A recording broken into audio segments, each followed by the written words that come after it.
क्या हुआ, अंत में जब विदा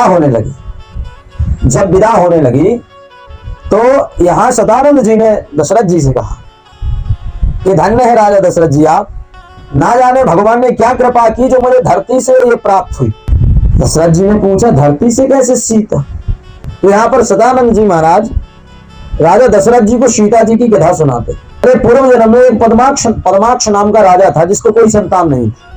पद्माक्ष नाम का राजा लक्ष्मी को अपनी पुत्री प्राप्त करना चाहता था कि लक्ष्मी जैसे मेरी पुत्री। तो उसने तप किया, तप करने के पश्चात लक्ष्मी जी प्रकट हो गई। बोले क्या चाहिए? बोले मुझे आप ही मेरे पुत्री रूप में हो।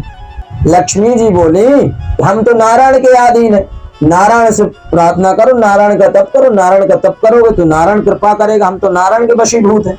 नारायण ने कह दिया तो मैं आपकी पुत्री बनूंगी।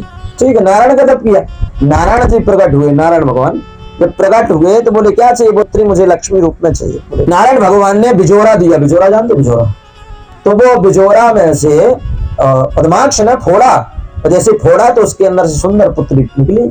पद्माक्ष पालने पोषने लगा तो पद्माक्ष की जो पुत्री थी लक्ष्मी का जो बिजोरा से प्रकट हुई थी, निकली थी, वो पुत्री का नाम रख दिया पद्मा। पद्माक्ष ने अपनी पुत्री विवाह के लिए भी एक प्रतिज्ञा कि जो अपने आप को आकाश जैसा नीला कर लेगा मैं अपनी पद्मा का विवाह उससे कर दूंगा।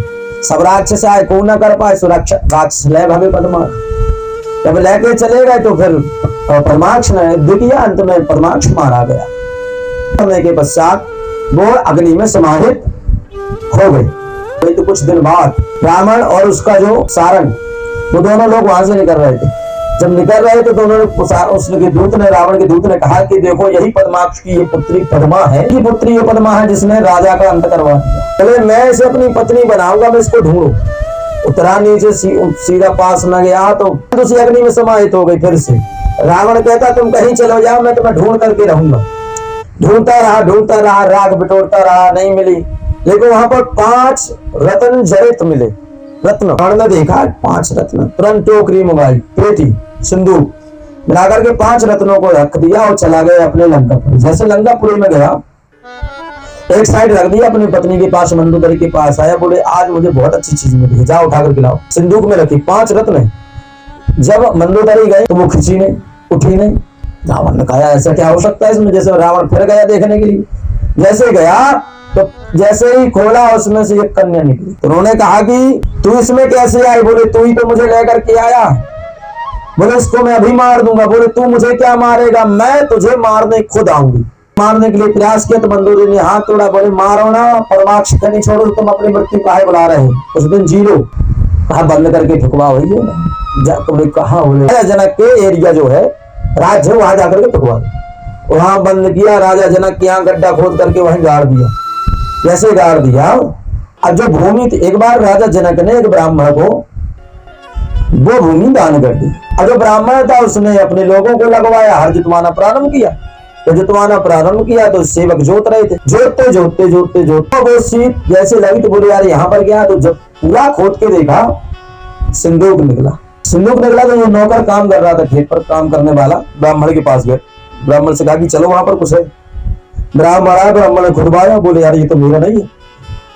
राजा जनक की सभा में गया।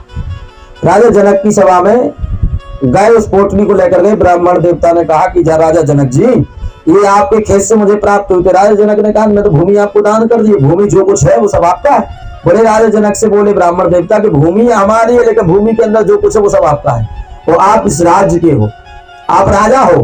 तो जो शतानंद उनके कुल पुरोहित, उन्होंने कहा कि भाई क्या करें गुरु जी? बोले खुड़वाओ। जैसे खुड़वाए तो सीता जी मिली उसमें से। सीता जी मिली। बोले गुरु जी क्या नाम रखना चाहिए? बोले कि सीत से धरती से निकली है, इसलिए राजा जनक ये सीत के कारण का नाम सीता होगा। सीता के रूप में पालने पोषने लगे। बोले ये है सीता है। हमारे यहाँ कुछ भ्रांतियां फैल गई। जो कहता है आदमी एक तो यूट्यूब है ना, चाहे जो कुछ भर दो, चाहे जो कुछ बोल दो, प्रमाणिक चीजें नहीं मिलती।